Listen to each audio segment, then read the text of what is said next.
Last 5 years నుంచి ద్వేషణంలో అసలు తల్లిని ఈ ఎంటర్టైన్మెంట్ ఏది ఎక్కువ బాగా సేల్ అవుతుంది? నీకు సినిమాకి సెన్సార్ ఉంది, టీవీకి సెన్సార్ ఉంది, యూట్యూబ్కి సెన్సార్ లేదు.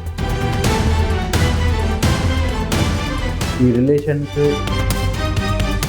ఇప్పుడు గుర్తింపడేది పిచ్చి పిచ్చి వేషాలు వేస్తే. Hi hello welcome to GR Vidhatha news. నేను మీ యాంకర్ రవి. సో ప్రస్తుతం రాష్ట్రంలో జరుగుతున్నటువంటి కొన్ని అరాచకాలు, తల్లిల్ని పిల్లలు చంపేయటాలు, పిల్లల్ని తల్లులు చంపేయటాలు రకరకాలుగా వింటూ ఉన్నాం. సో వీటిపైన మాట్లాడడానికి మనతో పాటు సైకాలజిస్ట్ విశేష్ గారు ఉన్నారు. సో వారితో మాట్లాడి మరిన్ని విషయాలు తెలుసుకుందాం. నమస్తే సార్, ఎలా ఉన్నారు సార్? సార్ అసలు ఏం మాటలు అర్థం కావట్లేదు సార్, ఎందుకంటే రాష్ట్రంలో జరుగుతున్న సంఘటనలు అటువంటివి. మొన్నటి వరకు చూసాం జీడిమెట్టలో తల్లిని కూతురు చంపేయటం, మళ్ళీ నిన్న ఒకటి చూసాము చిన్న 5 నెలల పసిపాపని వాళ్ళ పిన్ని చంపేయటం. ఎలా చూస్తారంటారు అసలు వీటిని? దీనిపై రవి గారు, ఇటువంటి సంఘటనలు గతంలో కూడా జరగలేదని కాదు. ఇంతకుముందు కూడా విజయవాడలో ఒక అమ్మాయిని ఫర్నేస్లో వేసి కాల్ చేశారు. అలాగే రకరకాల ప్రాంతాల్లో జరిగాయి. ఓకే, కాకపోతే ఏమవుతుందంటే ఇంతకు ముందు ఇటువంటి సంఘటన కూడా జరిగితే అది ఆ ప్రాంతానికి మాత్రమే పరిమితం అయ్యేది.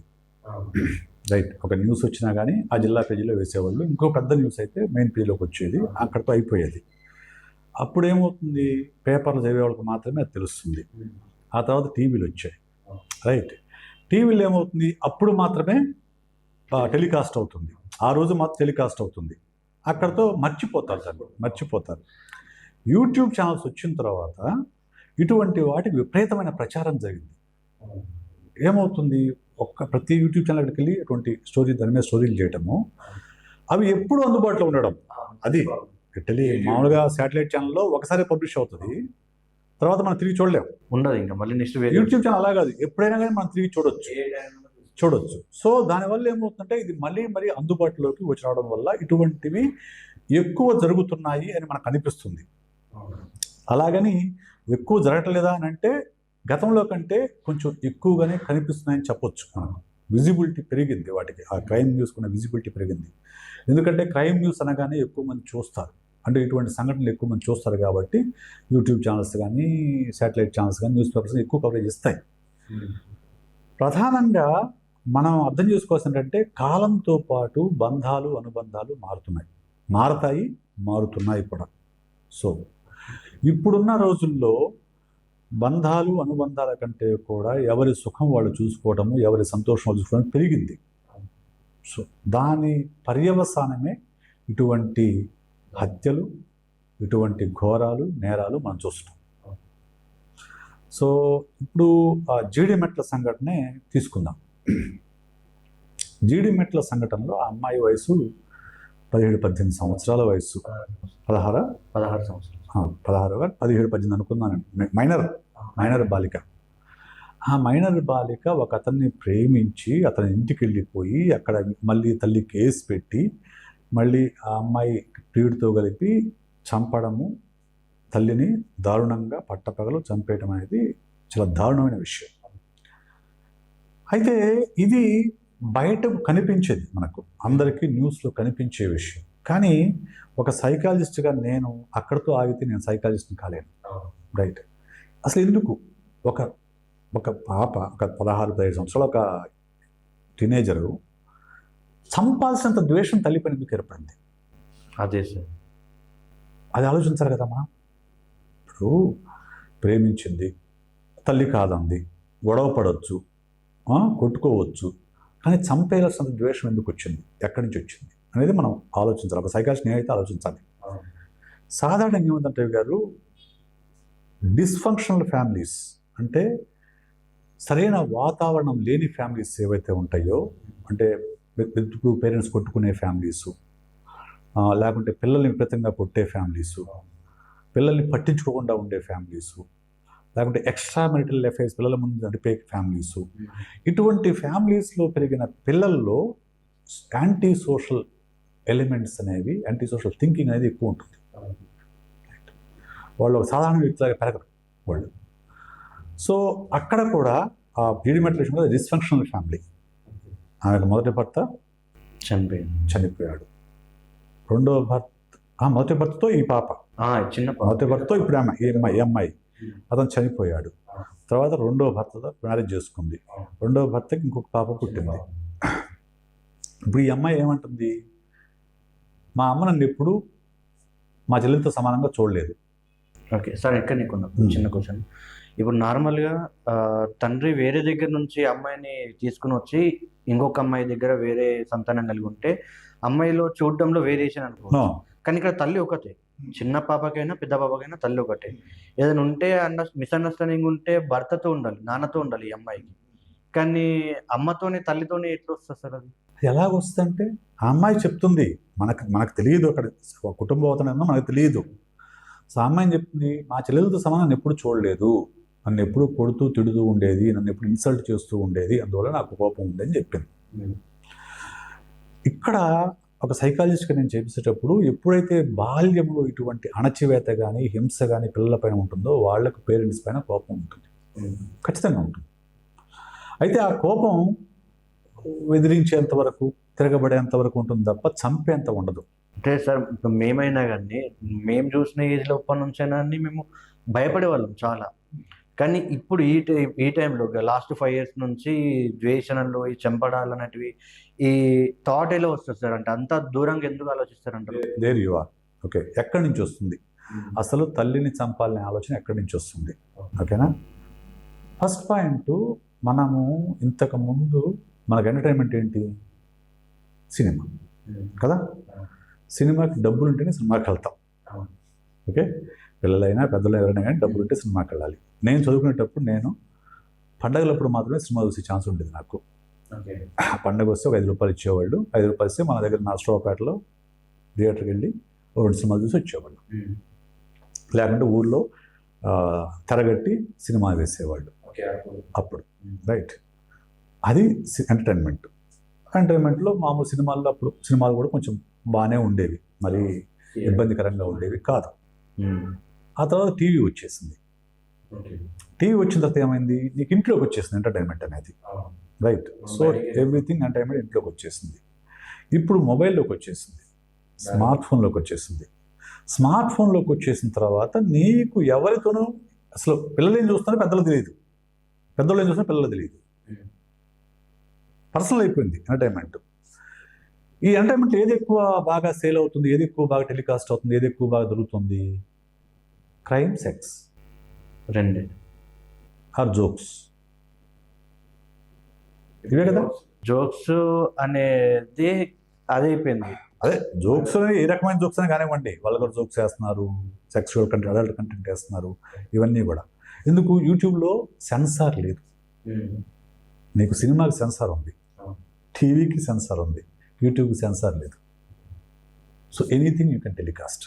ఈవెన్ ఓటీటీ కూడా సెన్సార్ లేదు, anything they can telecast. So అక్కడ ఏమవుతుంది, మర్డర్లు, ఇటువంటి దాడులు, ఇవన్నీ కూడా విపరీతంగా అసలు మనం కొత్త కొత్త ఐడియాలు ఇస్తున్నారు ఎలా చంపాలని దానికి. ఆ మధ్యకాలంలో ఇక్కడ హైదరాబాద్లోనే ఒక అతను భార్యని చంపి కుక్కర్లో ఉడికించి తర్వాత యాసిడ్లో పోసి దాన్ని తీసుకెళ్ళి చెరువులో కలిపాడు. అది నేను సినిమా చూసి చెప్పేసేసి చెప్పాడు. సో ఇటువంటి కొత్త ఐడియాలు సినిమాలు చూసి, సీరియల్స్ చూసి, సిరీస్ చూసి వస్తున్నాయి, వెబ్ సిరీస్లు చూసి వస్తున్నాయి. పిల్లలు వాటిని ఇలా చూస్తారు. చూసిన తర్వాత వాళ్ళకి ఒక ఐడియా వస్తుంది, మా అమ్మ నా పెళ్ళికి ఒప్పుకోవట్లా, నా ప్రేమకు ఒప్పుకోవట్లా. అసలు ఆ అమ్మాయికి నాకు పెళ్ళికి ప్రేమకు వయసు రాలేదనే విషయం కూడా అమ్మాయికి తెలియదు. టీనేజర్ కదా, టీనేజర్లో కొంచెం రెబలియస్నెస్ ఉంటుంది, సో కొంచెం ఆవేశం ఎక్కువ ఉంటుంది. ఓకే, సో ఇన్స్టింక్చువల్గా రియాక్ట్ అవుతారు. ఓకే, ఇవన్నీ ఉంటాయి ఆ టీనేజ్లో. ఆ సందర్భంలో తల్లి ఒప్పుకోలే ప్రేమకి, ఒప్పుకోకపోయేసరికి తల్లి మీద కోపంకి ఇటువంటివన్నీ పోగై ఉంటాయి. ఇంకెవరైనా చెప్పుండొచ్చు, ఆ అమ్మాయికి ఐడియా వచ్చి ఉండొచ్చు చంపాలని చెప్పేసి. ఆ అమ్మాయి లవర్కి ఫోన్ చేసింది, మెసేజ్ పెట్టింది, నువ్వు వచ్చి మా అమ్మ చంపుతావా, లేకుంటే నేను నీ పేరు రాసి నేను చచ్చిపోవాలా సార్? అంత ఉంటుందా సార్? పెట్టింది కదా అమ్మాయి మెసేజ్, అమ్మాయి ఇలాగే మెసేజ్ పెట్టింది. అతను వచ్చాడు, చంపేసి. కానీ ఆ ఏజ్లో అంత చిన్న పిల్ల అంత ఎక్కువ తీసుకొని నేను చనిపోతా లేదంటే చంపేయు అని దేనివల్ల అంత అదే కదా చెప్తుంది. దేనివల్ల అనేది అందరిలోనూ అలా ఉండదు. అదే సిచ్యువేషన్ మీకు ఇంకో వ్యక్తి ఉన్నా అలా రియాక్ట్ కాకపోవచ్చు.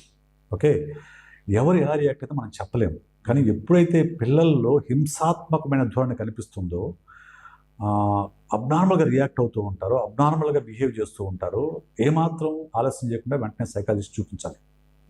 చిన్నపిల్లలైనా, టీనేజర్స్ అయినా, పెద్దవాళ్ళైనా. కానీ మనకు అంత అవేర్నెస్ లేదు. మనకేమో సైకాలజిస్ట్ కావటం అంటే పిచ్చోళ్ళు కలుస్తారని ఒక పిచ్చి ఒక భ్రమలు ఉన్నాయి, ఒక ట్యాబు ఉంది మనకు. దానివల్ల సైకాలజిస్ట్ కావడానికి భయపడతారు. అంటే నార్మల్ కౌన్సిలింగ్ కూడా తీసుకోలేకపోతారు. ఆ కౌన్సిలింగ్ కూడా తీసుకోలేకపోతారు.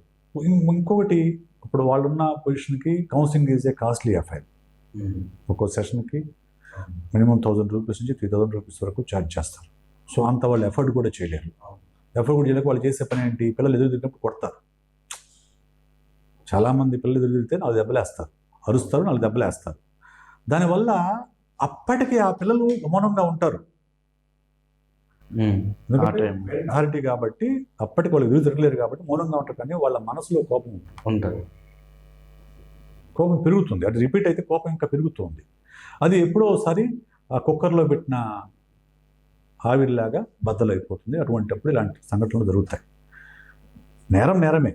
ఇక్కడ మనం ఆలోచించాల్సిందంటే, ఆ అమ్మాయి మైనర్ లేకుంటే టీనేజర్, అబ్బాయి టీనేజరే, అబ్బాయి ఏమి పెద్దోడు కాదు. ఇక్కడ ప్రధానంగా ఏంటంటే, ఆ వయసులో ఏదైతే మనం లాజికల్గా ఆలోచించడానికి కారణమైన ప్రీ ఫ్రంటల్ కార్టెక్స్ ఏదైతే ఉంటుందో మెదడులో ముందు భాగం, అది ఎక్కువగా డెవలప్ కాదు. అప్పటికి ఇంకా డెవలప్ కాదు పూర్తిగా. అంటే లాజికల్ థింకింగ్ అంటే పూర్తి స్థాయి డెవలప్ కాదు. కానీ ఎమోషనల్కి అయిన ఎమిగ్డలా, ఎమోషనల్ థింక్ అవసరం ఎమిగ్డలా అనేది ఎక్కువ డెవలప్ అయి ఉంటుంది, ఫుల్గా డెవలప్ అయి ఉంటుంది. అందువల్ల అక్కడ ఆ వయసులో ఎమోషన్స్ ఎక్కువ రోల్ ప్లే చేస్తాయి, కానీ లాజికల్ బ్రెయిన్ ప్లే చేయదు. అందువల్లనే వాళ్ళు ఒక నేరం చేస్తే మనం అరెస్ట్ అవుతామనే ఆలోచన కూడా వాళ్ళకి రాదు. చూడండి, పట్టపగలు ఒక వ్యక్తిని చంపితే, ఇంట్లో చంపితే అరెస్ట్ అవుతామనే ఆలోచన కూడా వాళ్ళకి రాలేదు. ఎందుకంటే ఆ లాజికల్ బ్రెయిన్ అంతా డెవలప్ కాదు వాళ్ళకు ఆ టైంకి. సో ప్లస్ ఇది ఒక టెక్నికల్గా నేను మాట్లాడుతున్నాను, సైకలాజికల్ థింగ్స్. రెండోది ఏంటంటే, ఎంత కాదనుకున్నా గతంలో కంటే ఇప్పుడు బంధాలు, అనుబంధాల యొక్క ప్రాధాన్యం అనేది తగ్గిపోతుంది. పేరెంట్స్ మధ్య, పిల్లల మధ్య లేదు. ఎందుకనంటే, గతంలో ఉమ్మడి కుటుంబాలు ఉండేవి. ఉమ్మడి కుటుంబాలు ఉండే సమస్యలు ఉమ్మడి కుటుంబానికి ఉన్నాయి కాదని నేను చెప్పట్లా. కానీ ఉమ్మడి కుటుంబంలో మనకి ఏదైనా ఒక సమస్య వస్తే చెప్పుకోవడానికి ఒక మనిషి ఉండేవాళ్ళు. అమ్మ నాన్న కొట్టారు, అమ్మ నాన్న కోపం వచ్చింది, తాత దగ్గరికి చెప్పేవాళ్ళు, అమ్మమ్మ దగ్గరికి చెప్పేవాళ్ళు, నాన్న దగ్గరికి చెప్పేవాళ్ళు, అత్త దగ్గరికి చెప్తారు, మామ దగ్గరికి చెప్తారు, ఎవరికో దగ్గరికి చెప్తారు. వాళ్ళు వెళ్ళి మాట్లాడతారు, ఎందుకు అట్లా కొడతావు పాపని, లేకపోతే ఎందుకు అట్లా వాడిని తిడతావు రోజు అని చెప్పేసి. అంటే నాకు ఒక మనిషి ఉన్నారని ఒక ధైర్యం ఉండేది. ఈ రోజుల్లో భార్యాభర్త, పిల్లలు అంతే. ఈ భార్యాభర్త అంటే పేరెంట్స్, పిల్లలు. పేరెంట్స్ కోపపడితే పిల్లలు ఎవరు చెప్పుకోవాలి? పేరెంట్స్ మీద కోపం వస్తే పిల్లలు ఎవరు చెప్పుకోవాలి? లేదు, వేరే వెంటిలేషన్ లేదు వాళ్ళకు. వెంటిలేషన్ లేదు. ఫ్రెండ్స్తో చెప్పలేరు, వాళ్ళు పిల్లలే. వాళ్ళు బంధువులు ఎవరు రారు, వచ్చినా అంత క్లోజ్నెస్ ఉండదు. అమ్మమ్మల తాతయ్యలు లేకుంటే వాళ్ళకు కూడా, నాన్నమ్మ తాతయ్య కూడా అంతగా ఇప్పుడు ఒకే ఇంట్లో ఉంటున్న సందర్భాలు తక్కువ. వచ్చిన ఏదో ఒక వారం ఉండి వెళ్ళిపోతారు తప్ప ఆ తర్వాత వాళ్ళు ఉండరు. అమ్మమ్మ తాతయ్య చెప్తాను, నాన్నమ్మ తాతయ్య చెప్తాను, మళ్ళీ వాళ్ళు పేరెంట్స్ని అడిగితే వాళ్ళు మళ్ళీ కొడతారనే భయం ఉంటుంది. ఇటువంటి వల్ల వాళ్ళ మనసులో పెట్టుకుని ఉంటారు. ఇది వాళ్ళ బాల్యం పైన, వాళ్ళ మైండ్ సెట్ పైన చాలా ఎఫెక్ట్ చూపిస్తుంది. ఓకే, ఇక్కడ మారాల్సింది పేరెంట్స్. పిల్లల్ని తప్పటం చాలా ఈజీ అండి. పిల్లల్ని తప్పటం చాలా ఈజీ. అందరూ ఏంటంటే, ఆ పిల్లకి ఒళ్ళు కొవ్వెక్కి, ఆ వయసులో ప్రేమ ఏంటి, ఆ వయసులో లేచిపోవడం ఏంటి, వాడి ఇంటికి పోవడం ఏంటి, ఒళ్ళు కొవ్వెక్కి కాకపోతే అనేది చాలా మామూలుగా అనేసేయచ్చు. అందరూ అనేమాట అదే, అందరూ thumbnails కూడా అవే పెడతారు. ఓకే, కానీ ఆ వయసులో ఆ అమ్మాయికి అంత లాజికల్ థింకింగ్ ఉండదనే విషయం అర్థం చేసుకోవాలి మనం. ఆ వయసులో ఎమోషన్స్ మాత్రమే ఉంటాయి, లాజికల్ థింకింగ్ ఉండదు. రైట్, అది ఎదిగే వయసు, ఇంకా పూర్తిగా పరిపక్వత రాని వయసు, పరిపూర్ణంగా ఆలోచించడం రాని వయసు. అది వాళ్ళు తప్పులు చేస్తారు. ఆ తప్పులు సరిదిద్దాల్సిన పేరెంట్సే తప్పులు చేస్తున్నప్పుడు పిల్లలు ఎందుకు తిడతారు మీరు? పేరెంట్సే తప్పులు చేస్తున్నప్పుడు ముందు తప్పు సరిదిద్దుకోవాల్సిన పేరెంట్స్ కదా. ఇప్పుడు నాకు ఒక 40 ఏళ్ళు, ఆ అమ్మాయి తల్లికి ఒక 35 ఏళ్ళు, 40 ఏళ్ళు ఉంటాయి కదా, 35 ఏళ్ళు. 35 ఏళ్ళ మనిషికి మెచ్యూరిటీ ఎక్కువ ఉంటుందా? 16 సంవత్సరాలు, 16-17 సంవత్సరాలు అమ్మాయికి ఎక్కువ మెచ్యూరిటీ ఉండాలా? 35 కదా. మరి ఆమెకు మెచ్యూరిటీ లేనప్పుడు అలాగా, అంటే నాకు తెలియదు, ఆమె పుట్టింది వచ్చింది కూడా మనకు తెలియదు. మనం ఆ అమ్మాయి చెప్పిన మాటలను బట్టి మనం మాట్లాడుతున్నాం. మళ్ళీ ఐఎమ్ నాట్ జడ్జింగ్ హర్ అది మదర్, ఆ కాంటెక్స్ట్ తీసుకుని ఎక్స్ప్లెయిన్ చేస్తున్నాను అంతే. సో పేరెంట్స్ మారాలి ఫస్ట్ పాయింట్, పిల్లలు కాదు. పేరెంట్స్ పిల్లలకి టైం ఇవ్వాలి, పిల్లలకి టైం ఇవ్వాలి. ఈరోజు మనం చూస్తున్నాం పిల్లలు 10th క్లాస్ పిల్లలు కూడా గాంజా తాగుతున్నారని, మందు ఆల్కహాల్ తాగుతున్నారని, కొంతమంది డ్రగ్స్ వాడుతున్నారు, కొంతమంది వైట్నర్ లాంటివి పీలుస్తున్నారని, ఇటువంటి రకరకాల వార్తలు చూస్తున్నాం. చాలా బాధేస్తుంటుంది. ఎందుకు పిల్లలు అలా వెళ్ళిపోతున్నారు? అలాగే ఎవరైనా కానీ అసలు ఆ మాటకు వస్తే పెద్దవాళ్ళని ఎందుకు ఆల్కహాల్ వైపు అని, ఇంకో సిగరెట్ వైపు అని ఎందుకు వెళ్తారు అనేది మనం చర్చించుకోవాలి. సైకిల్ చూసినప్పుడు any addiction is nothing but escaping from the reality. Okay. అంటే వాస్తవ జీవితంలో ఉన్న సమస్యల నుంచి ఎదుర్కోలేక, వాటికి పరిష్కారం తెలియక వాళ్ళు ఎస్కేప్ రూట్గా దీన్ని తీసుకుంటారు. ఎక్కువగా ఇది డిస్ఫంక్షన్ ఫ్యామిలీస్లో జరుగుతుంటుంది. అంటే ఇంట్లో సరైన వాతావరణం లేని ఫ్యామిలీస్లో ఇటువంటి జరుగుతుంటుంది. పిల్లలకు కావాల్సిన ప్రేమ ఇంట్లో దొరికితే, పిల్లలకు కావాల్సినంత ప్రేమ ఇంట్లో దొరికితే, అది అబ్బాయి కానీ అమ్మాయి కానీ బయట ప్రేమ కోసం వెతకరు. సార్ కరెక్టే. అంటే ఒకప్పుడు ఒక 10 years బ్యాక్ పిల్లలకి అవసరాలు ఏంటివి సార్? నార్మల్గా బుక్స్ గాను, లేదంటే ఒక ల్యాప్టాప్ గాను, చిన్న అవసరాలు ఉంటుండే. కానీ ఈ జనరేషన్లో చూసుకున్నట్లయితే చిన్న 5th క్లాస్ నుంచి పడితే ఇంటర్మీడియట్ స్టూడెంట్ వరకు పెద్ద అవసరాలు ఎక్కువైపోయాయి. ఏమున్నాయి పెద్ద అవసరాలు చెప్పండి?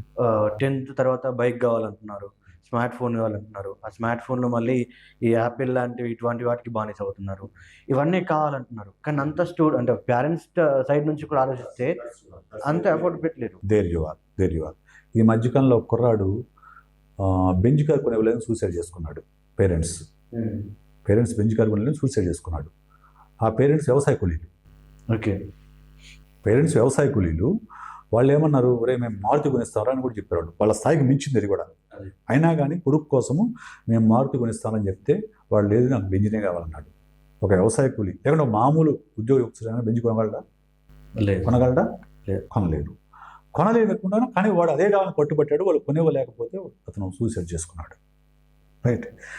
ఈ ఆలోచన ఎక్కడి నుంచి వస్తుందని మనం ఫస్ట్ ఆలోచించాలి, మనం అర్థం చేసుకోవాలి. ఇప్పుడు అంటే అతని చిన్నప్పటి నుంచి తన కుటుంబ పరిస్థితి తెలియకుండా పెంచటం. మనము వ్యవసాయ కూలీలము, మన ఆదాయం ఎంత, మనం ఎంతవరకు ఎఫర్ట్ చేయగలము, ఇంతకుమించి ఎఫర్ట్ చేయలేము అనేది చిన్నప్పటి పిల్లలకి చెప్పాలి, ఎవరైనా కానివ్వండి. అంటే నార్మల్గా చిన్నపిల్లల్ని హాస్టల్ వేస్తారు కదా సార్. ఇప్పుడు స్టార్టింగ్ అంటే 1st క్లాస్ నుంచి అయినా అంతకుముందు నుంచి అయినా హాస్టల్ని వేస్తున్నారు. వాళ్ళు వస్తే పండుగలకు వస్తారు, వెళ్ళిపోతారు. దానికి ఇంకో మళ్ళీ మాట్లాడదాం, దీని గురించి మాట్లాడదాం. ఫస్ట్ ఈ విషయం పేరెంట్స్ చాలామంది పిల్లలకి చెప్పరు. వాళ్ళు అప్పు చేసు, పిల్లలు మనం పడిన కష్టం పిల్లలు పడకూడదనే ఉద్దేశంతో, మంచి ఉద్దేశంతోనే, వాళ్ళు తప్పుల పట్టలేను. పేరెంట్స్ మంచి ఉద్దేశం చేసిన పని, మనం పడ్డ కష్టం మన పిల్లలు పడకూడదని, కానీ పాపం పిల్లలకు కష్టం తెలియకుండా పెంచుతున్నారు. అందువల్ల పిల్లలకి లిమిటేషన్స్ కూడా తెలియడం లేదు. మోరోవర్ ఈ సోషల్ మీడియా వచ్చిన తర్వాత సోషల్ మీడియా ఎప్పుడు కూడా ఏంటంటే only positive side of the life చూపిస్తుంది. ఇప్పుడు నేను ఇక్కడ కూర్చున్నాను, మీరు అక్కడ కూర్చున్నారు, మన ఇద్దరము బ్లేజర్లు వేసుకున్నాము, మంచిగా మేకప్ వేసుకొని కూర్చొని మాట్లాడుకుంటున్నాం. మన వెనక ఎన్ని బొక్కలను ఎవరు తెలుస్తుంది? మనకి ఎన్ని ఫైనాన్షియల్ ప్రాబ్లమ్స్ ఎవరు తెలుస్తుంది? తెలీదు. కానీ టీవీలో చూసే వాళ్ళకి మన పాజిటివ్ సైడే తెలుస్తుంది.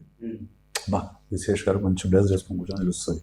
కానీ నేను ఎన్ని ఈఎంఐలు కట్టాలి, లేకపోతే నాకు కొడుకు ఫీజు కోసం ఎంత స్పెండ్ చేయాలి తెలియదు కదా.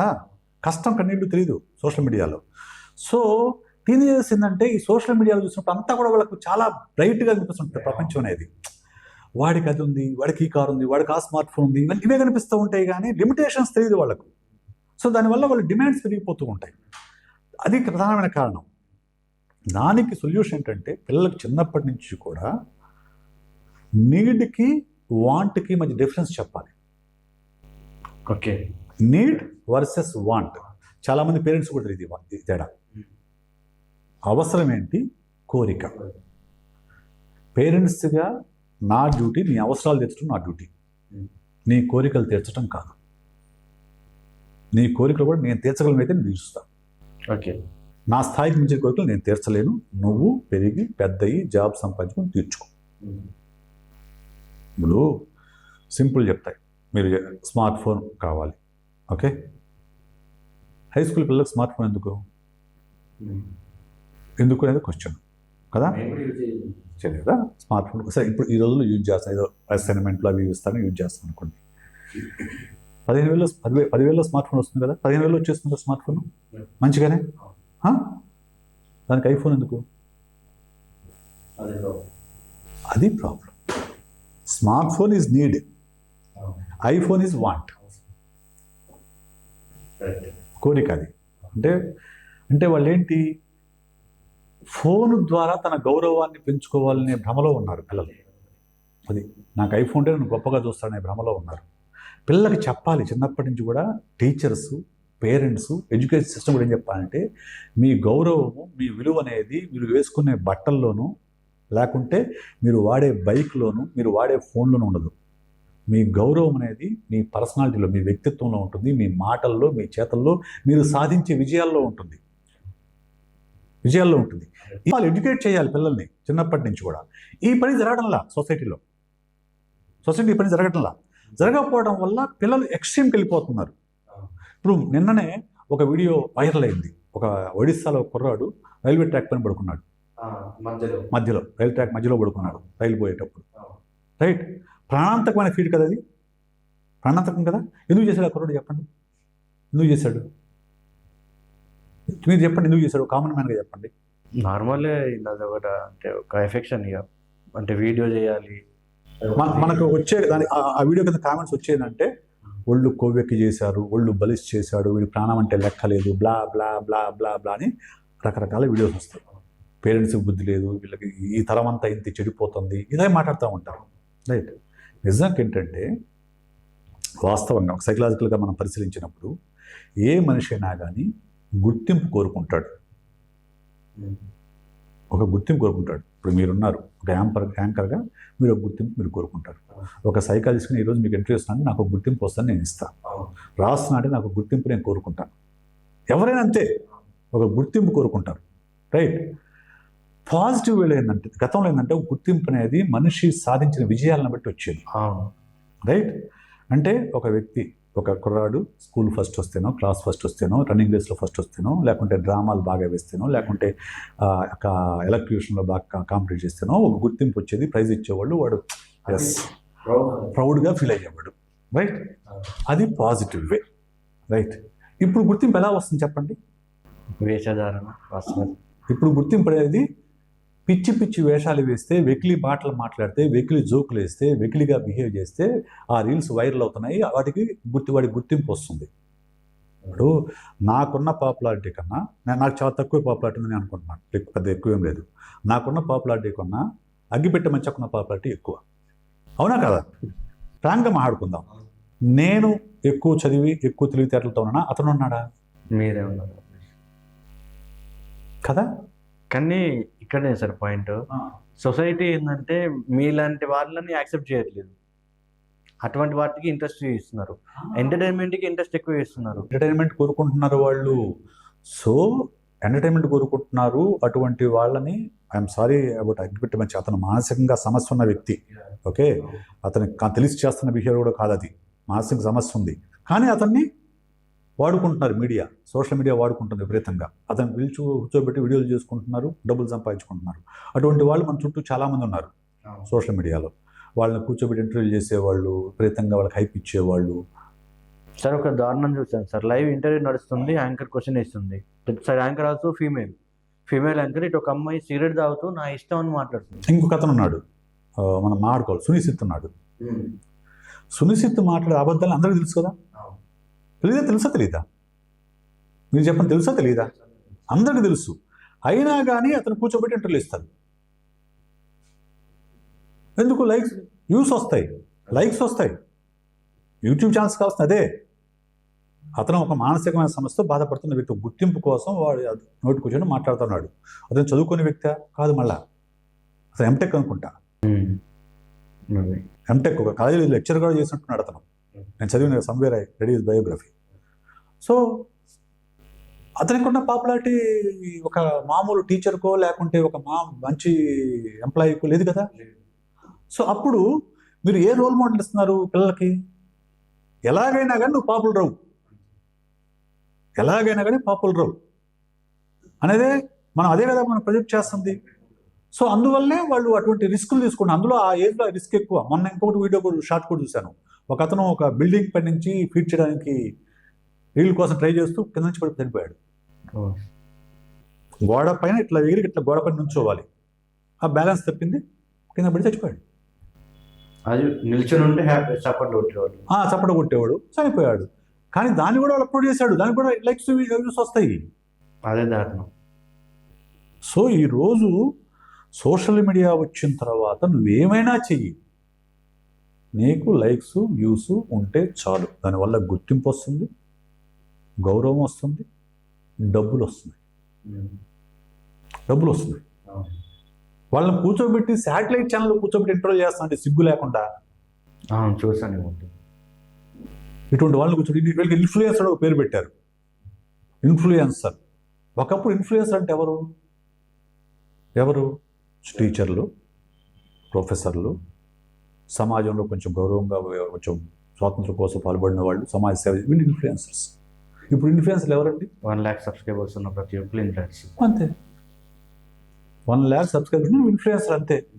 నువ్వు ఏమైనా మాట్లాడి సబ్స్క్రైబర్ నువ్వు ఇన్ఫ్లుయెన్సర్. ఈ మాట ఒక 50,000 మంది ఈజీగా వింటున్నారంటే ఇంకా అయిపోయింది.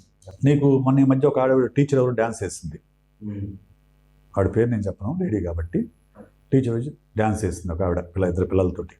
బాగా వైరల్ అయింది ఆ వీడియో, రైట్? ఆ తర్వాత ఆమె పూర్తిగా రీల్స్ మీద దృష్టి పెట్టింది. ఆమె డ్యాన్స్లే వేస్తుంది. ఇప్పుడు టీచర్ జాబ్ చేస్తుందో లేదో నాకు తెలియదు, ఆమె విపరీతంగా డ్యాన్స్లు వేస్తుంది. దాని కింద కామెంట్స్ చూస్తే పరమ భయంకరంగా ఉంటాయి, అసలు అసభ్యంగా ఉంటాయి. అయినా ఆమె అదే చేస్తుంది.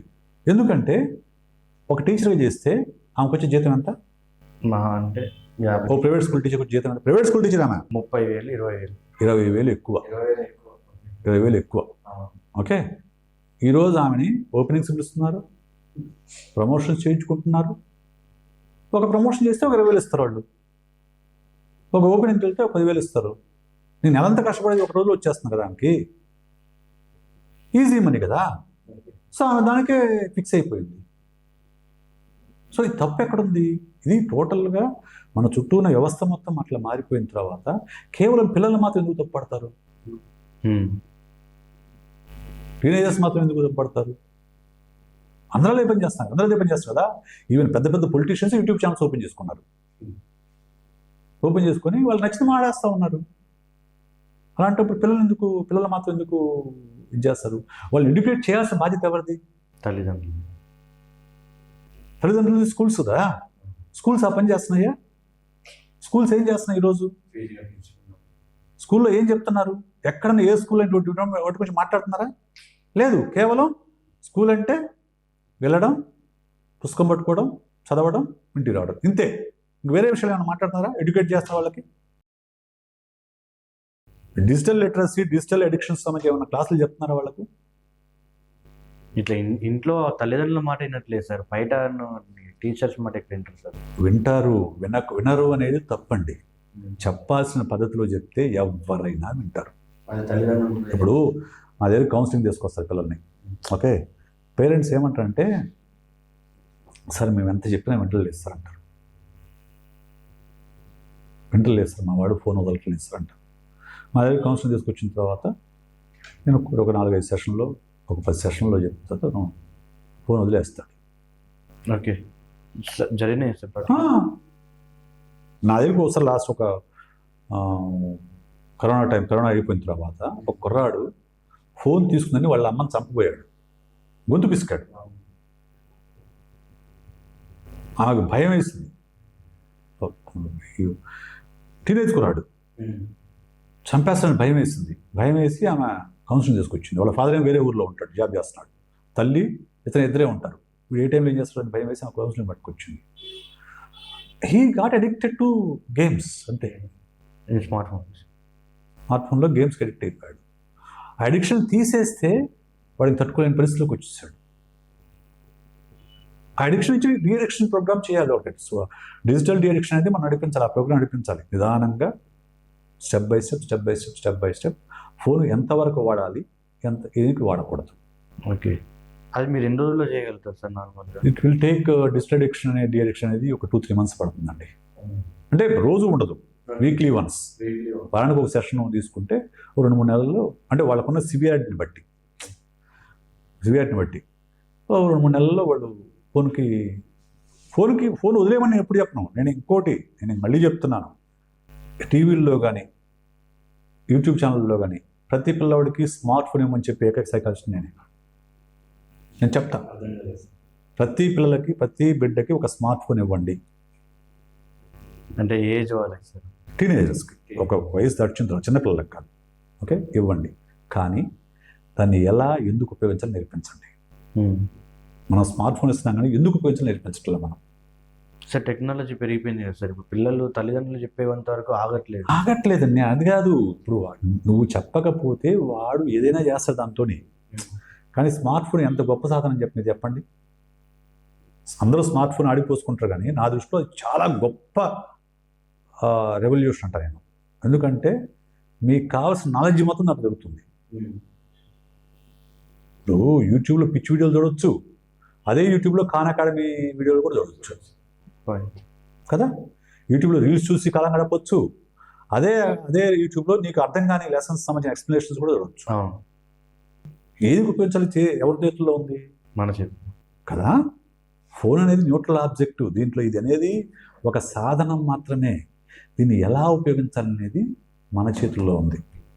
ఇది 2 వైపు ఉన్న కత్తి లాంటిది. దీన్ని మర్డర్కి ఉపయోగించవచ్చు, ఆపరేషన్కి ఉపయోగించవచ్చు. ఎలా ఉపయోగించాలో మనం నేర్పించాలి పిల్లలకి. ఎవరు నేర్పిస్తారు? మనం నేర్పించకపోతే. ఎవరు నేర్పిస్తారు? మనం నేర్పించకపోతే. పిల్లలకి చెప్పాలి, వాడచ్చు ఫోను, ఎందుకు వాడాలి, ఎంత వాడాలి నేర్పించాలి. నేర్పిస్తే అప్పుడు ఆటోమేటిక్గా వాళ్ళు కూడా కంట్రోల్ చేసుకుంటారు. This is like nothing but and addiction like ఆల్కహాల్కి అడిక్ట్ అయ్యారు. ఈరోజు మా అందరం కూడా డోపమైన్కి అడిక్ట్ అయ్యాం. డోపమైన్ ఈజ్ ఏ బ్రెయిన్లో ఉండే కెమికల్. ఆల్కహాల్ మెదడుని మత్తు ఎక్కిస్తుంది. సిగరెట్లో నికోటిన్ మెదడుని మత్తు ఎక్కిస్తుంది. కాఫీ తాగితే కెఫీన్ మత్తు ఎక్కిస్తుంది కదా. అలాగే ఈ స్మార్ట్ ఫోన్ వల్ల డోపమైన్ మత్తు ఎక్కిస్తుంది. బ్రెయిన్ లోపల డోపమైన్ కెమికల్ రిలీజ్ అవుతుంది. రీల్స్ ఎందుకు చూస్తారు చెప్పండి? ఎంటర్టైన్మెంట్లో ఏమొస్తుంది? సంతోషం వస్తుంది. ఆ సంతోషాన్ని ఇచ్చేది డోపమైన్ అనే కెమికల్. ప్రతి రీల్ చూసినప్పుడు నీ మెదడు లోపల ఒక డోపమైన్ షాట్ రిలీజ్ అవుతుంది. నువ్వు హ్యాపీగా ఫీల్ అవుతావు. ప్రతి ఒక్కళ్ళు హ్యాపీనెస్సే కోరుకుంటారు. ఇంకో రీల్ చూస్తావు, మళ్ళీ హ్యాపీగా ఫీల్ అవుతావు. ఇంకో రీల్ చూస్తావు, హ్యాపీగా ఫీల్ అవుతావు. ఇంకో రీల్ చూస్తావు, హ్యాపీగా ఫీల్ అవుతావు. ఇంకో రీల్ హ్యాపీ. సో నీకు వితౌట్ ఎనీ ఎఫర్ట్ హ్యాపీనెస్ వస్తుంది. అంటే విజువల్ని బట్టి ఫంక్షన్ అవుతుంది. అదే నీకు హ్యాపీనెస్ వస్తుంది, ఎక్సైట్మెంట్ వస్తుంది కదా. దానివల్ల కెమికల్ రిలీజ్ అయిపోతూ ఉంటుంది అనమాట. అందువల్లే దానికి అడిక్ట్ అయిపోతూ ఉంటారు. You are addicted to instant happiness. ఏదైనా కానీ ఇంతకుముందు మనం హ్యాపీ ఫీల్ అవ్వాలంటే ఒక గేమ్ ఆడేవాళ్ళం. గ్రౌండ్కి వెళ్ళి క్రికెట్ ఆడితే గెలిస్తే హ్యాపీనెస్ మనం, రైట్?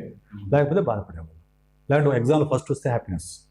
ఏదో ఒక ప్రొడక్టివ్ వర్క్లో నీకు హ్యాపీనెస్ ఉండేది, వెతుక్కునేవాళ్ళు. ఇప్పుడు అలా కాదు.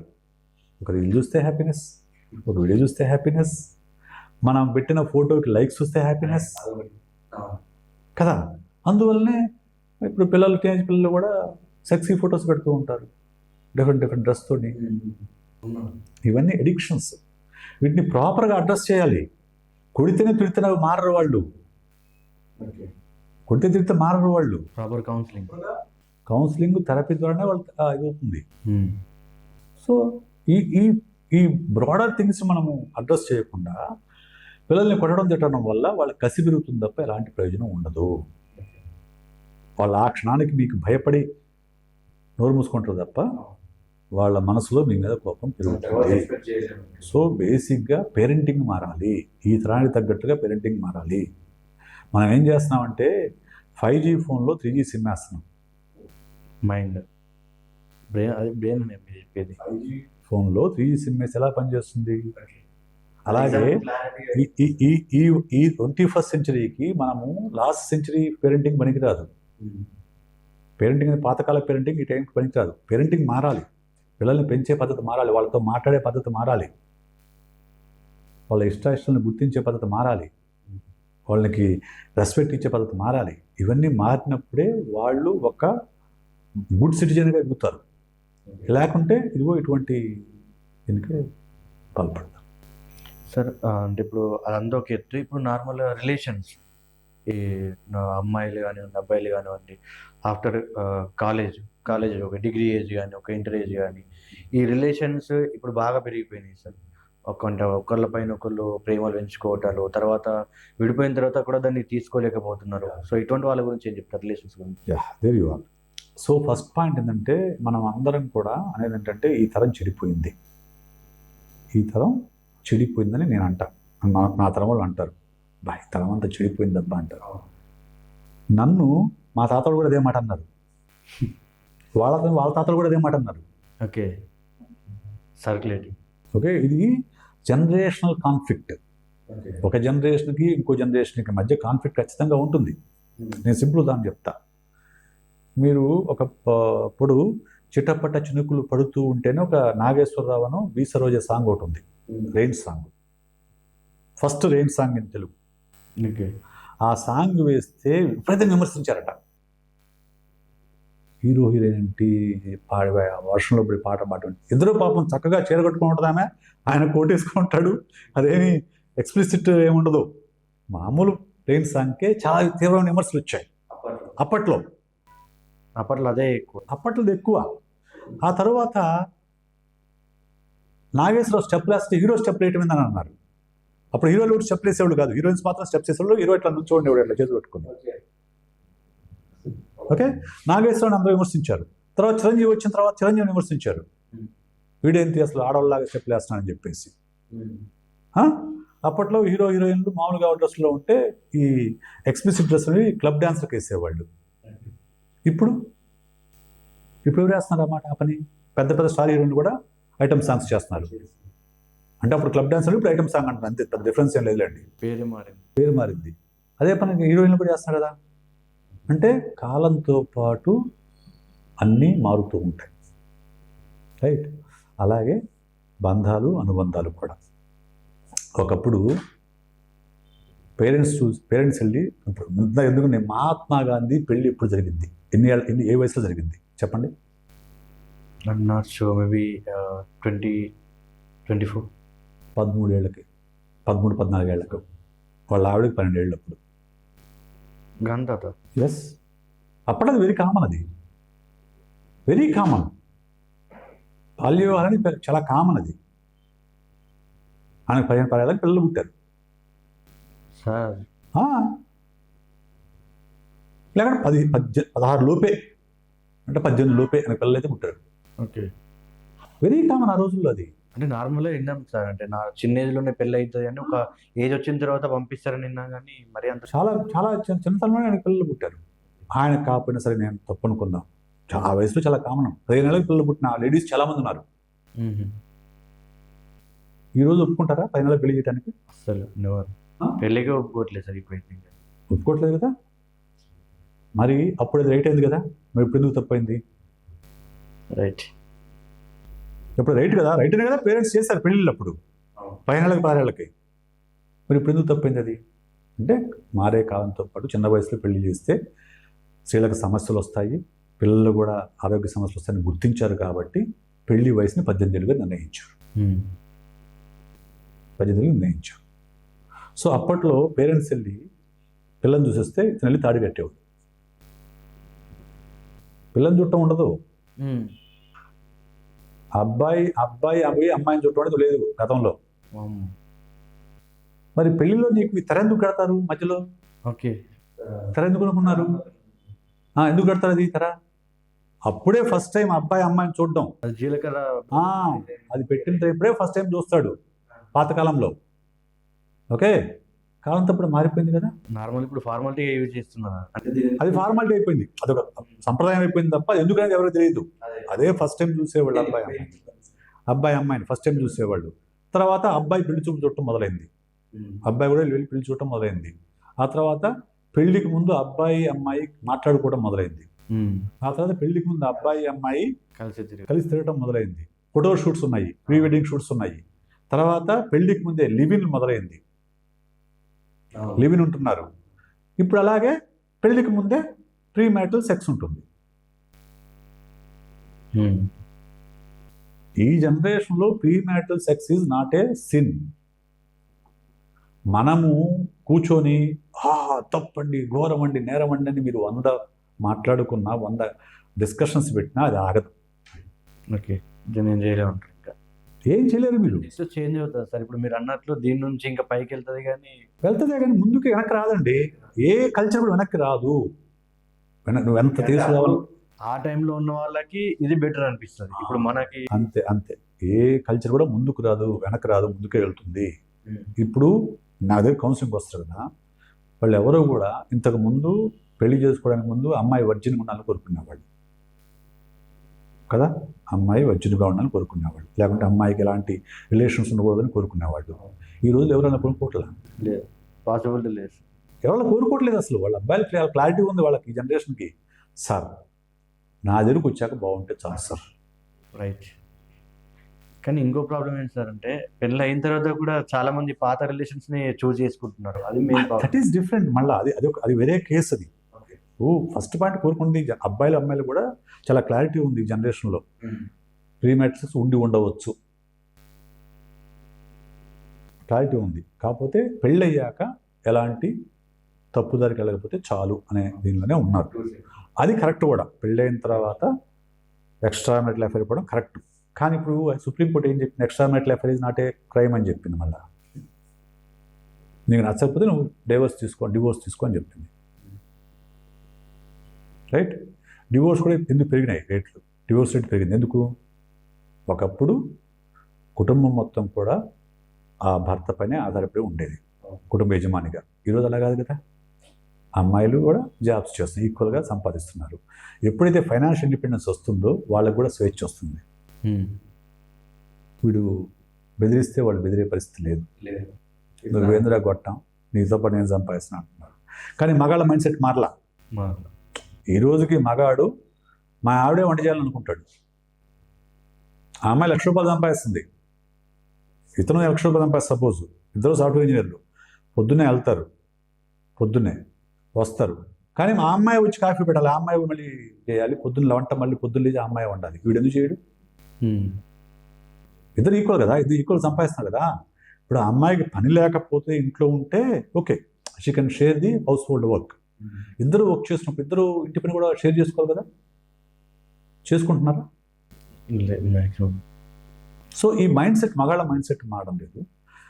సో మగాళ్ళ మాది అప్పర్ హ్యాండ్ అనే ఒక, ఇప్పటికీ పురుషాధిక్యత అనేది మన సమాజంలో బలంగా ఉంది.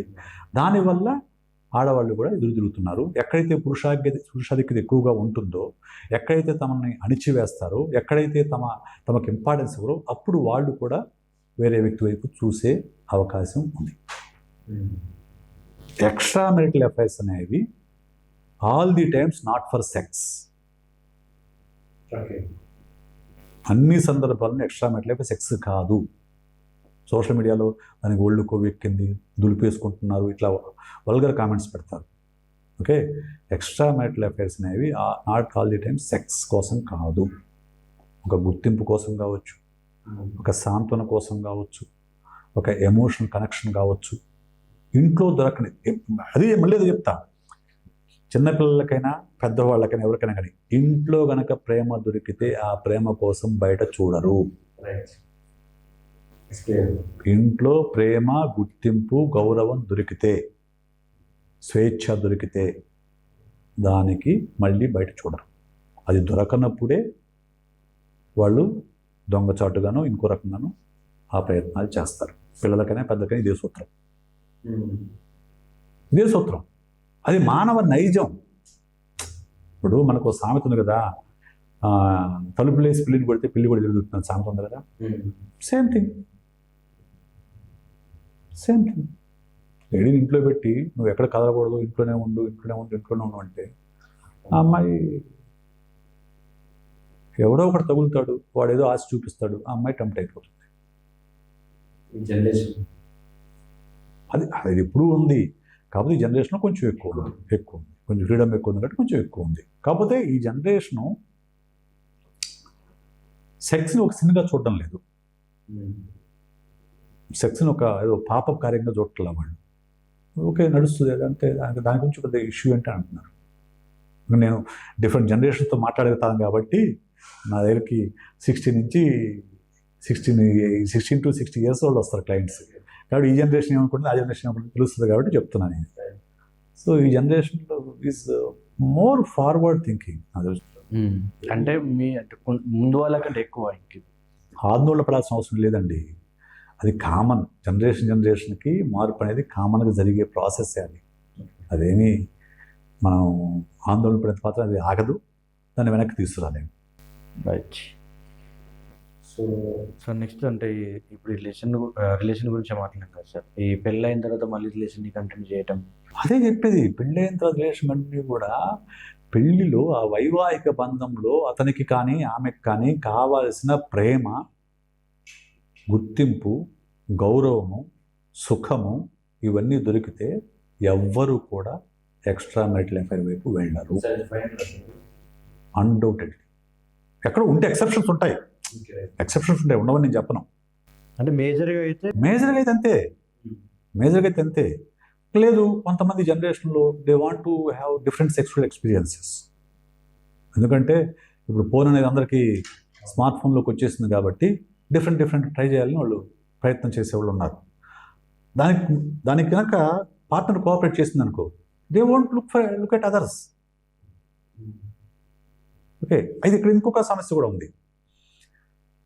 ఫోన్ అడిక్ట్ అయిన వాళ్ళల్లో ఫోన్ స్టార్స్ ఎలా ఉంటారు, చాలా ఫిట్గా అందంగా సెక్సీగా ఉంటారు. ఎవరైతే ఫోన్కి అడిక్ట్ అవుతారో వాళ్ళు తన భార్య కూడా అలాగే ఉండాలని కోరుకుంటారు. అలాంటి శరీర సౌష్ఠవం ఉన్న వాళ్ళు మన ఇండియన్ ఉమెన్లో చాలా తక్కువ. ఓకే, చాలా తక్కువ. ఎందుకంటే మనకు అటువంటి ఫిజిక్ మన ఇదే కాదు, మన రేస్లోనే ఉండదు ఒకటి. దాంతోపాటు ఆడవాళ్ళకి రకరకాల పిల్లలు పుట్టిన తర్వాత మొత్తం బాడీ షేప్ అవుట్ అవుతుంది, లేకుంటే ఆఫీస్లో వెళ్ళిన తర్వాత ఎక్సర్సైజ్ చేసే టైం ఉండదు. ఇవన్నీ ఉంటాయి కాబట్టి వాళ్ళు ఆ బాడీని, ఆ షేప్ని వాళ్ళు సాధించలేరు. దాంతో వీడికి డిస్సాటిస్ఫాక్షన్ వస్తుంది. ఓకే, ఈ డిస్సాటిస్ఫాక్షన్ కోసం వాడు అప్పుడు ఎక్స్ట్రా మ్యారిటల్ అఫైర్ వెళ్ళే ఛాన్స్ ఉంది. ఇట్లా డిఫరెంట్ రీజన్స్ ఉంటాయి. ఇదని జనరలైజ్ చేసి చెప్పడం కదా, ఒకటి చెప్తాం మనం అంతే. ఏ కేసుకి ఆ కేసు డిఫరెంట్గానే ఉంటుంది. So extra marital affairs are not always for sex. Maybe in some cases it may be for sex, majority of times it is for emotional connection, emotional satisfaction. అంటే మేము చూసింది కూడా సార్ నార్మల్ బయట ఈ sex విషయంలోనే ఎక్కువ చూసాం sir. So అందుకని మీ దగ్గర నుంచి ఏం రెస్పాండ్ వస్తుందని నేనైతే చూడలేదు. నా దగ్గరకు వచ్చిన కేసులో నేను ఎక్కువగా కూడా మళ్ళీ అక్కడికే వస్తా. డిస్ఫంక్షన్ ఉన్నప్పుడే ఇటువంటివి జరుగుతాయి. అంటే వైఫ్ అండ్ హస్బెండ్ మధ్య గ్యాప్ ఉన్నప్పుడు, కమ్యూనికేషన్ గ్యాప్ కానీ, ఎమోషనల్ గ్యాప్ కానీ, ఎమోషనల్ డిస్కనెక్షన్ కానీ ఇవి ఉన్నప్పుడు, ఒకళ్ళ పట్ల ఒకరికి ఈగోస్ ఉన్నప్పుడు, అప్పుడు మాత్రం నేను చూశాను. ఉండొచ్చు, అదే చెప్తున్నా, ఉండకూడదు నేను చెప్పడంలా. నేను సెక్షువల్ దీనికోసం కూడా కావచ్చు కాదని నేను చెప్పడంలా. కానీ majority times not for sex అన్నమాట. ఎందుకంటే ఇంట్లో అందమైన భార్య పెట్టుకొని కూడా పని మనిషితో సెక్స్ చేసేవాళ్ళు ఉన్నారు. చూశారు కదా. మరి అందం ముఖ్యం అనుకుంటే అప్పుడు వైఫ్తోనే చేయాలి కదా, మరి పని మనిషితో చేస్తారు. ఓకే, ఏమవుతుందంటే అక్కడ లేకపోతే అందమైన భార్య అనుకోండి, నేను జస్ట్ చెప్తున్నా, ఎగ్జాంపుల్ కోసం చెప్తున్నా. అందం ఉన్నప్పుడు కొంచెం ఒక రకమైన ప్రైడ్ ఉంటుంది ఆమెకి, రైట్. సో భర్త దగ్గర కొంచెం హై హ్యాండ్ చూపించింది అనుకోండి, వాడు ఆమె ఏం అనలే ప్లేస్లో ఉందనుకోండి. సో అప్పుడు పని మనిషి తిరిగితే ఏమైనా అనొచ్చు ఆమె, తన ఆధిక్యత చూపించవచ్చు. అది భార్య దగ్గర చూపించలేడు. ఆమె కట్టం తీసుకొచ్చి ఉండొచ్చు, తనకంటే పెద్ద కుటుంబం వచ్చి ఉండొచ్చు, తనకంటే అందంగా ఉండొచ్చు. దీనివల్ల తను అక్కడ ఇన్ఫీరియర్గా ఫీల్ అవుతాడు. అక్కడ ఏం మాట్లాడలేడు, అక్కడ అప్పర్ హ్యాండ్ చూపించలేడు. అది ఇక్కడ చూపిస్తాడు. దాని కరెక్ట్ అవుతుంది. సో ఇదంతా ఎందుకు, మీ ఘర్షణ అని పాత సినిమా ఒకటి ఉంది, ఘర్షణ, మణిరత్నం సినిమా, మణిరత్నం సినిమా. దాంట్లో విజయ్ కుమార్ తండ్రి, ఒక కొడుకు, ఒక భార్య కొడుకు ప్రభు, ఒక భార్య కొడుకు కార్తీక్. విజయ్ కుమారు ప్రభు తల్లి, ఆమె పేరు నాకు గుర్తులేదు, అక్కడ చాలా పెద్ద మనిషిలాగా ఉంటాడు. రెండో భార్య కూర్చున్నప్పుడు మాత్రం అతను ముందులో అవుతాడు. అక్కడే అతను కాస్త ఫ్రీడమ్ ఉంది. తనకు నచ్చినట్లుగా బ్రతికే గడిపే ఫ్రీడము తనకు ఆ రెండో ఇంట్లోనే ఉంది. ఆ ఫ్రీడమ్ కోసం కూడా అంతా ఎఫ్ఐఆర్ పెట్టుకుంటాడు, పిల్లలకి అంటాడు. ఎక్కడ ఏదైనా కావచ్చు, ఏదో ఒకటి మిస్ అవుతుంది. ఆ ఇంట్లో ఆ కపుల్ మధ్య ఒకటి మిస్ అయినప్పుడే నీకు ఎక్స్ట్రా మెట్ల థాట్ వస్తుంది, అదర్వైజ్ రాదు. ఎందుకు వస్తుంది? సెక్స్ కోసం అనుకుంటే ఆ సెక్స్ ఇంట్లో దొరుకుతుంది కదా నీకు. ఆ సెక్సువల్ డిస్సాటిస్ఫాక్షన్ అప్పుడు మళ్ళీ బయట వెతకొచ్చు. ఆ డిస్సాటిస్ఫాక్షన్ ఎందుకనేది మనం ఆలోచించాలి. దాని గురించి you can meet A sexologist, you can meet A psychologist. So ఇవి మనము అంత అవేర్నెస్ లేకపోవడం వల్ల సో మనం ఎక్స్ట్రా మెట్ లేకుండా ఒళ్ళు కొవ్వెక్కినది ఒక మాట అనేసి వదిలేస్తాం. నిజమే, ఒళ్ళుకో అది సమాజానికి భిన్నంగానే చేయటమే, సమాజ యొక్క దీన్ని అధిగమించటమే. కానీ దాన్ని ఎవరు ఆపలేరు. అది పర్సనల్గా ఉండాల్సింది. వాల్యూ సిస్టమ్ ఎవరికి వాళ్ళు పర్సనల్గా తెలుసుకోవాలి తప్ప సమాజం ఏం పీకలేదు, ఏం పీకలేదు. అని ఇప్పుడు సుప్రీంకోర్టు కూడా నీకు గైడ్లైన్స్ ఇచ్చేసింది, you can't do anything. Okay. So ఫైనల్గా యూత్కి ఇచ్చే మెసేజ్ మీ సైడ్ నుంచి సైకలాజికల్గా, ఈ చదివే వాళ్ళకి కానీ ఎగ్జామ్స్కి ప్రిపేర్. సో ఎవరికైనా కానీ నేను చెప్పే ఒకటేనండి, మీ ఇంటిని మీ పిల్లలకు భద్రంగా సౌకర్యంగా ఉంచండి. వాళ్ళకు ఒక అందమైన ఇల్లుని, అందమైన కుటుంబాన్ని అందించండి. ఇంట్లో కనుక ప్రేమ దొరికితే, ప్రేమ, అభిమానము, స్వేచ్ఛ, గుర్తింపు, గౌరవము ఇవన్నీ ఇంట్లో దొరికితే ఎవ్వరు, ఏ పిల్లలు కూడా దానికోసం బయట చూడరు. రైట్? అలాగే కుటుంబంలో కూడా భార్యాభర్తల మధ్య ఈ ప్రేమ, అభిమానము, గౌరవము ఇవన్నీ కనుక దొరికితే వాళ్ళు కూడా బయట చూడరు. సో మీ ఫ్యామిలీ బాగుండేలాగా, మీ ఫ్యామిలీ వాతావరణం, ఫ్యామిలీ ఎన్విరాన్మెంట్ కనుక బాగుంటే ఎలాంటి కుటుంబ సమస్యలు కానీ మానసిక సమస్యలు కానీ రావు. అది లేనప్పుడు పిల్లలకి కనుకైతే మానసిక సమస్యలు వస్తాయి, పెద్దలకైతే కుటుంబ సమస్యలు వస్తాయి. ఇవి లేకుండా కుటుంబాన్ని భద్రంగా కాపాడుకోండి. Thank you sir, thank you for your all valuable time. Thank you.